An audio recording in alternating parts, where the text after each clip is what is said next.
哲学爽歪歪，吼力松歪歪。每集为你介绍一位哲学思想家。这周7月4号是美国独立纪念日。美国的建国深受自由主义之父洛克的启发。今天这集影片，我们就来介绍洛克的政治哲学。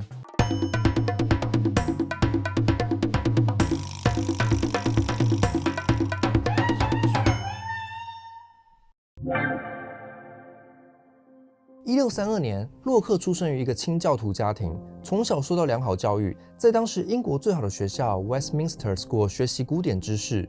毕业后拿到牛津大学奖学金，但入学后，洛克却发现牛津教的都是中世纪的知识体系，他反而更喜欢当时最前沿的自然科学、医学知识，还成为了科学家波义耳的学生，就是高中化学课波义耳定律的那位波义耳。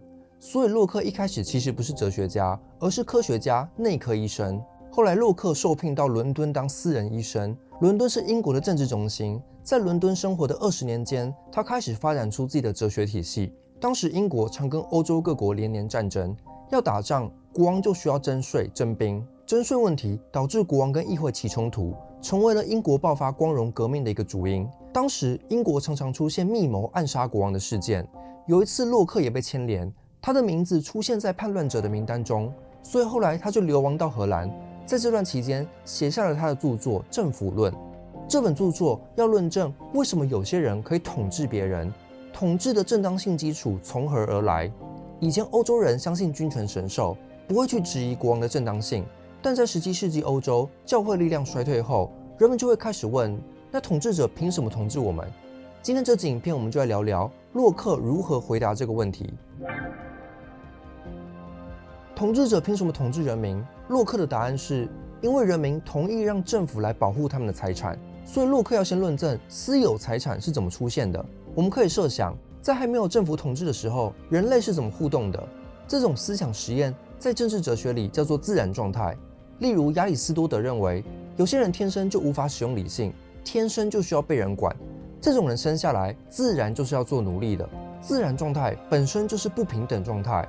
霍布斯则认为，自然状态是野蛮的无政府状态，人人都会争夺资源，互相开战，所以才需要一个政府维持和平。但是洛克认为，自然状态下应该是人人都自由平等的，因为洛克是清教徒，他相信上帝赋予每个人平等权利去追求自我保存，上帝才创造自然动植物给人类食用，让人可以活下去，否则上帝其实可以不要造这些东西，让人饿死就好。所以自我保存是一种天赋人权，人要自保就必须要劳动累积财产。对洛克来说，人性本质上就是一种获取财产的动物。什么叫财产？只有我能拥有的才叫财产。财产的本质就是排除他人使用。那财产权是怎么出现的？洛克提出了一套劳力混合论证。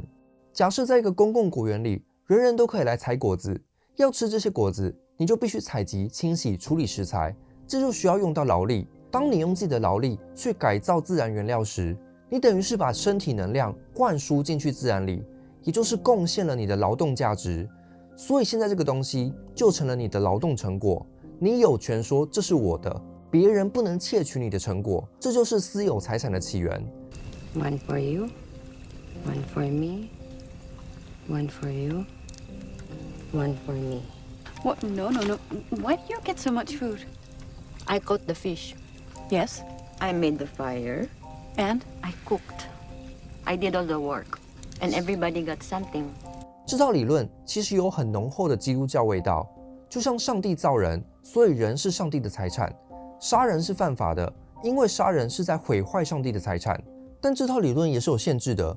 假设有人把世上所有资源都开采光了，怎么办？难道所有资源都变成他的财产吗？洛克说，第一，要留下足够的资源给别人；第二，人不能拥有比自己所能使用的更多。储存比自己所能用的更多，就是在抢劫他人。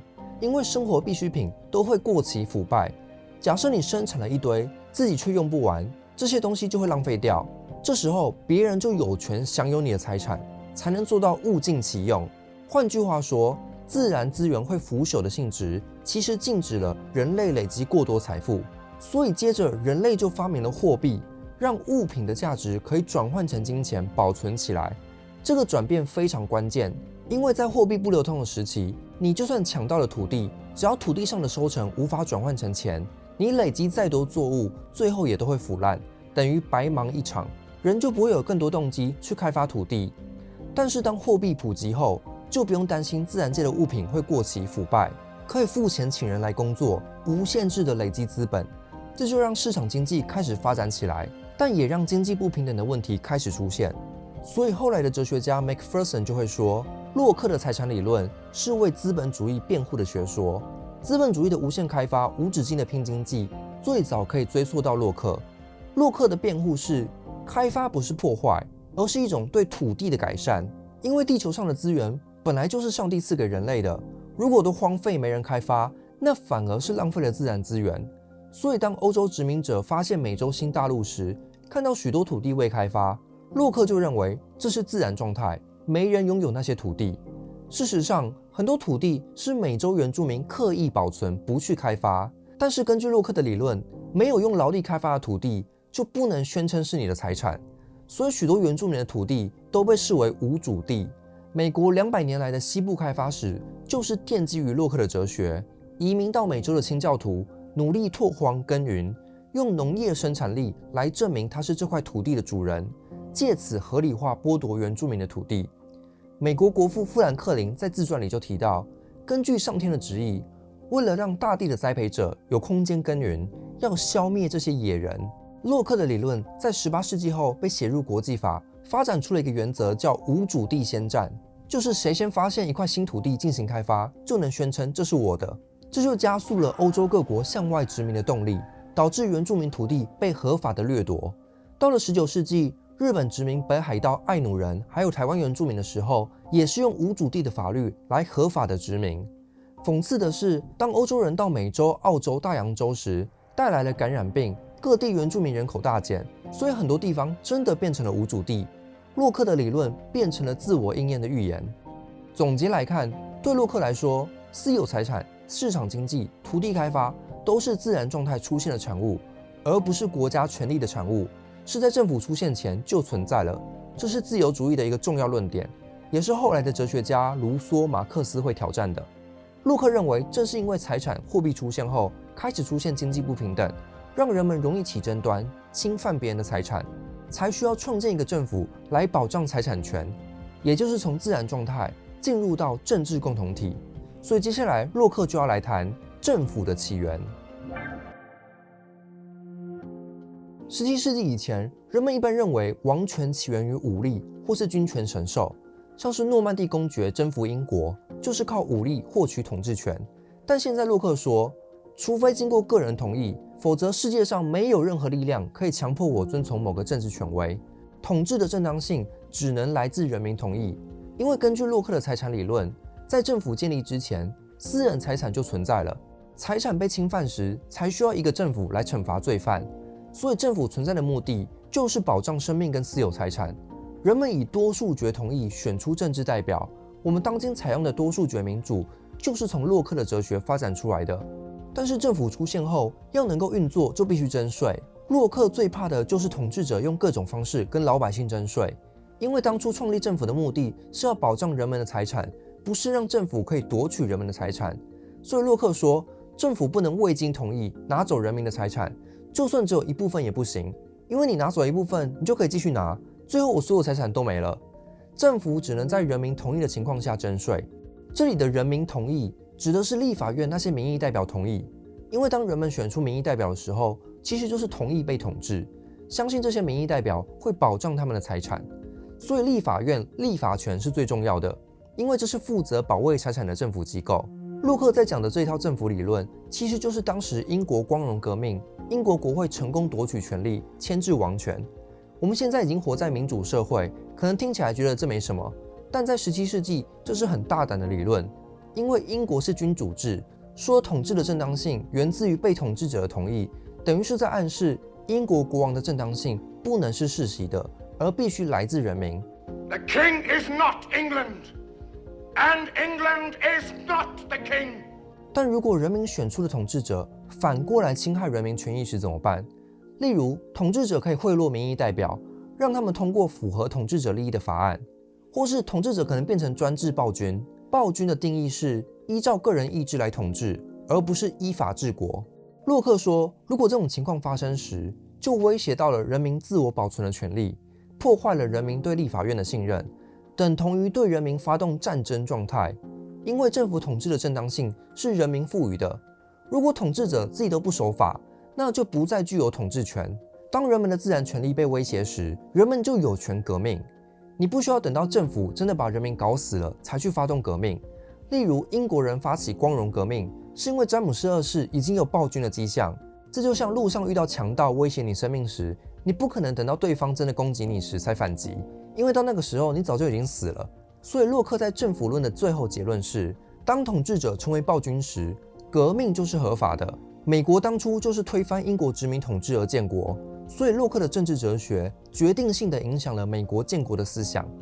柏拉图曾说过，在理想国里，要么是哲学家当统治者，不然就是统治者要学哲学。美国的开国元勋就是统治者学哲学的典范。像 Thomas Jefferson 起草独立宣言时就提到，生命自由、追求幸福是造物主赋予的不可剥夺的权利。这里的自由跟幸福指的是去累积财产而得到幸福的自由，其实就是引用自洛克哲学。James Madison 在联邦党人文集里更明白指出，政府的首要目的就是保卫财产，这也是直接引用洛克的哲学。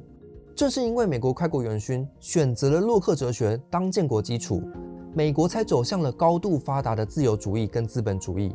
移民到美国的人相信，只要努力工作，不断累积财产，就可以获得成功。就算资本主义会带来财富不平等，这种不平等也只是反映出每个人的劳力价值，所以政府应该保护资本家的资产。这就是为什么自由主义国家都对富人税很反感，认为这是窃取富人辛苦赚来的钱。Our rights come from nature and God, not from government. 不过，洛克对资本主义的不平等有一个底线，就是不能让人民活不下去，因为自我保存是天赋人权。像是在光荣革命后，洛克曾经担任过英国贸易局顾问，负责修改济贫法。他就建议政府要给穷人救济，至少每个公民都要能负担得起基本生活。所以洛克的自由主义并不是完全自由放任的市场经济，他还是会要求政府要维持最低的社会福利。最后我们来谈谈后世哲学家对洛克的批判。首先，洛克的政治哲学其实是一种很新创的概念。在洛克以前，哲学家都认为是经济要为政治服务。例如在古希腊，亚里士多德认为奴隶制是为了让雅典公民不用忙于工作，可以有闲暇讨论政治，而政治是为了打造一个好的城邦，让人可以去实践有德性的美好生活。但是对洛克来说，应该是反过来的，是政治要为经济服务，政府存在的目的是保卫私有财产，仿佛对公民来说，美好生活就只有赚钱，累积更多财产。这在古希腊哲学家看来是很奇怪的，因为赚钱应该是奴隶才要烦恼的事，一天到晚想着累积更多财富，不是把人看成很庸俗的存在吗？但是洛克所处的17世纪恰好是资本主义萌芽时期，人们的道德意识已经转变，认为努力工作赚大钱才是值得追求的人生目标。所以后来的自由主义哲学家边沁也会批判洛克，说他把追求财富变成了自由幸福的根基，搞得好像政府唯一在乎的就是保护有钱人的财产，都不用在乎社会福利、多数人民的利益。再来是对财产理论的批判。洛克认为财富的正当性源自于人付出劳力去改造自然，我付出了体力财智，所以劳动成果当然是属于我的。因此资本家就可以说，靠自己的创业才能、投资能力，公司才有收益，那资方本来就应该分得更多利润，所以资本主义的不平等是合理的。后来的自由主义哲学家罗尔斯就批判说，洛克的理论其实预设了自我的所有权，以为一个人天生的才智才能属于自己，但其实你只是运气好，中了基因的乐透，所以才比较有才能。而你的基因是来自整个人类社群的基因库，是整个社会共享的资产。你的才能其实从来都不属于你，而是社会的基因库赠予给你的。所以比较有才能、赚比较多的人，应该回馈社会更多。政府有权跟有钱人收比较多的税，这就让分配正义得以实现。还有一种对洛克的批判聚焦在同意权上。洛克说，未经我本人同意，就没有任何权威可以统治我。支持资本主义的人就会用这套同意理论来主张说，劳工没有权说自己被剥削，要求罢工。因为劳工跟老板签订契约的那一刻，就已经同意被这家公司统治了。劳工整天抱怨低薪，但是当初不是你自己来应征这份工作的吗？又不是老板拿枪指着你，逼你签约。你如果觉得低薪，那一开始就不应该来这家公司啊。所以资本主义的低薪是劳工自己同意的结果。That's the miracle of the price system. Because note, these thousands of people who have been led to engage in this simple transaction with me, not one of them has been forced to do it. Nobody has had a gun to his head. They've all done it. Why? Because each one of them thinks he's better off in this transaction. 马克思主义的哲学家 Gerald Cohen 就批判说，劳工跟雇主签约，不是因为他真的想要工作，而是被迫要有工作才能活下去。这不是出于自由意志的同意。在资本主义社会里，地主、资方继承了世世代代的财富，而劳工却什么都继承不到。因为在资本主义发展了数百年来，过往农民的土地都被剥夺了。在洛克那个时代，人们还可以自己去美洲拓荒新土地，但是在当今，地球上的土地都已经被地主霸占、开发殆尽了，所以劳工其实是别无选择才去公司应征上班。这种同意其实是一种被迫服从。想想看，如果今天有全民基本收入，你不用工作也可以维生，那你还会同意继续待在原本的公司吗？最后还有一种历史角度的批判，史学家 Domenico Lacerdo 就指出，我们在阅读自由主义哲学时，不能用今天的财产概念来理解，因为在20世纪以前，自由主义所说的拥有财产的自由，其实同时也意味着拥有奴隶的自由。My solicitor has documentation verifying the Negro known as Clemens Ray as my property. I know nothing of this arrangement. You are ordered to return that property immediately or be charged with thievery. 当时美国时常发生奴隶逃跑的问题，所以当自由主义者呼吁政府要保卫人民的财产时，背后其实也暗示了政府要派警力把奴隶抓回来，要保障白人的财产不会逃走。像是洛克本人就投资奴隶贸易，是皇家非洲公司的股东。1682年，洛克在撰写《政府论》的时候，他受邀担任美国殖民地卡罗来纳州的秘书官，帮忙撰写了奴隶的法律，规定所有卡罗来纳州的自由人都对黑奴有绝对权利。这里我们就看到自由主义自相矛盾的地方。在英国，洛克是代议民主之父，宣扬统治的正当性来自被统治者的同意，但在美洲殖民地，洛克却认为白人可以未经同意就统治黑奴。这其实违反了洛克自己的同意理论，因为洛克认为只有在正义之战获取的奴隶有正当性，就是主动开战的人如果打输了，胜者可以给对方一个选择，留对方一条命，让他做奴隶。如果战俘是自愿为奴，这样的奴隶就是合法的。但是美国的黑奴都是被强迫抓到美国的，这点洛克也非常清楚。我们也可以反过来思考，如果当初没有这些黑奴的劳动力，自由主义能在欧美发扬光大吗？因为就算欧洲人灭绝美洲原住民，抢到大量土地，只要没有黑奴在种植园辛苦工作，美国也不可能累积大量财富。所以西方可以走向现代化，变成自由主义强国，背后的土地侵略还有奴隶贸易都是关键因素。欧洲人在高喊自由的同时，也造就了殖民地人民的不自由。今天这支影片，我们介绍了洛克的政治哲学。洛克被誉为自由主义之父，他的政府理论对美国立国影响深远。他的财产理论促进了美国的西部拓荒。政治权威源自多数人同意的观点，也让洛克成了现代代议民主的奠基人。但西方在高举自由民主的理想时，时常忘了自由主义哲学也造成了被殖民者的不自由，原住民土地被掠夺，经济发展仰赖黑奴。直到今天，资本主义国家在强制征收土地时，也都还是在用洛克的论点，说这样有助于开发，有助于经济成长。所以任何人要理解当今的自由主义，多数觉得代议民主，还有资本主义无限追求成长的意识形态，都不能避开洛克的思想。